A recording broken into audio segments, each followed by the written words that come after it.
Kimwe mu bituranga tukanagihuriraho nk'abantu ni uko dukenera gusinzira.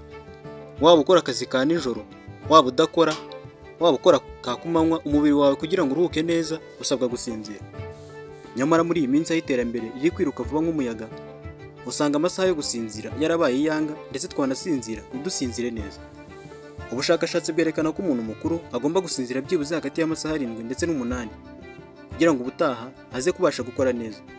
Ushobora kurasinzirira rimwe yose cyangwa se ukayacamo ibice bibiri. Ubusanzwe ukimara gusinzira ufite umugambi wo gusinzira, ukimara kugera mu buriri ntihakagombye gushira iminota 20 utarasinzira. Waba urwaye indwara yo kubura ibitotsi, waba ufite uburibwe bukubabaza bukubuza gusinzira neza, hari ibyo wakora bigatuma wongera kujya usinzira neza. Hano twaguteguriye ibintu 10 by'ingenzi wakora bikagufasha kugira ibitotsi byiza. Wowe n'ugenda udashoje kumva iki kiganiro, icya mbere, irinde ibifite urumuri mu masaha ya nijoro. Muri iyi minsi y'iterambere ubu akazi kamwe gakorerwa kuri mudasobwa, amakuru, umupira ndetse na filimi tubirebera kuri televiziyo. Ibiganiro byinshi bibera kuri za Facebook ndetse na za WhatsApp. Ugasanga na nijoro niko tumeze. Ikizabikwereka niyo umuntu uzarebe niyo umuntu agusuye, usanga amasaha menshi muyamara mutavugana, ahubwo buri wese aba yibereye kuri smartphone. Ibi kubikora nijoro bituma ubwonko butamenya ko amasaha yo kuruhuka yageze, bityo gusinzira bikaza kuba ikibazo. Si ibyo gusa, kuko n'ibitekerezo byawe bizaguma ku biganiro wari urimo mbere yo kuryama, filimi warebaga cyangwa se akazi wari urimo gukora.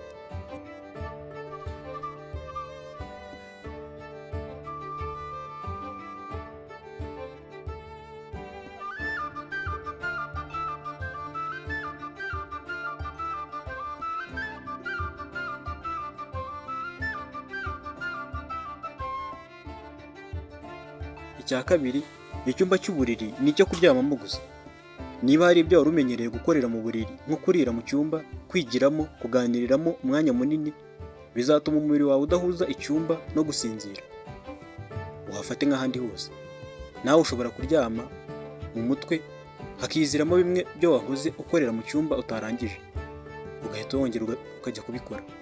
Rero ni byiza ko icyumba cy'uburiri kiba icyo kuryamamo gusa, ibindi ukabikoreramo ibyabigenewe. Icya gatatu, gira amasaha yo kuryama adahinduka. Nubwo bigoye, ariko ibi bituma umubiri wawe umenya ko hari igihe cyo gukora n'igihe cyo kuruhuka.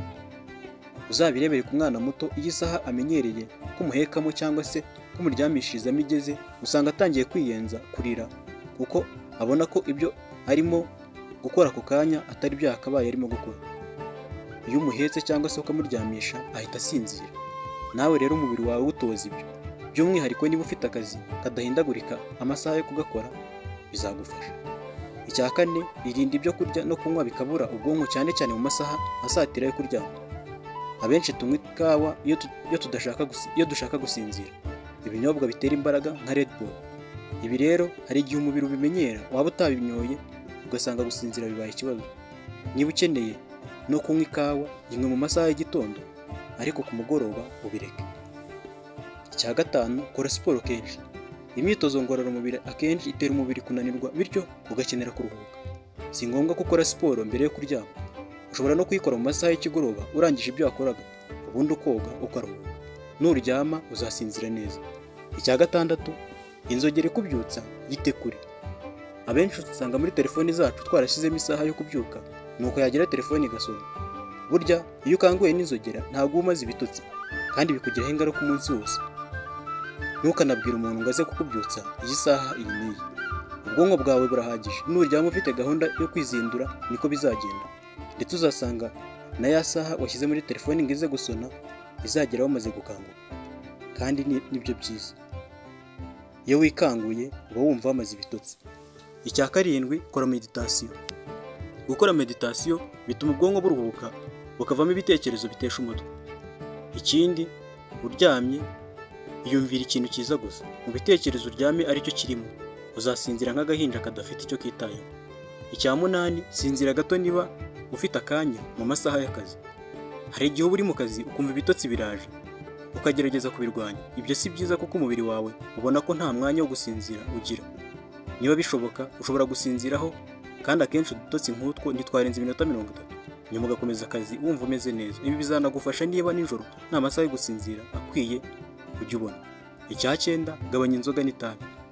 Bamwe tujya twibeshya ko agacupa gatera ibitotsi, nyamara si byo. Burya twabyita guhondobera, kuko usanga akenshi iyo ukangutse wumva n'ubundi utaruhutse neza. Nyamara ibitotsi byiza birangwa nuko ukanguka wumva umubiri wawe wabaye mushya, umeze neza. Itabi naryo nuko, ukimara kuritumura ushobora gusinzira, ariko ibyo bitotsi ntibimara akanya kanini. Icya 10, rya neza. Ubusanzwe kurya byinshi nijoro si byiza, nyamara si ibyo gusa, kuko hari n'ibyo kurya bifasha mu gusinzira neza.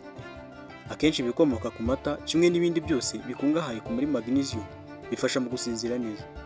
Ngibyo rero, niba wajyaga ubura ibitotsi cyangwa se ugasinzira nabi nijoro, turizera ko wabonye icyabiguteraga ndetse n'uko wabikemura utarinze ukoresha imiti yo kwa muganga.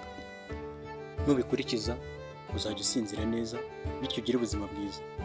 Niba wakunze iki kiganiro ntugende udakoze subscribe, usige like, ukore comment, ukore na share nyinshi cyane, tujye tubana buri munsi ibindi biganiro. Nitwa Charles Gahigana. Hasta la vista.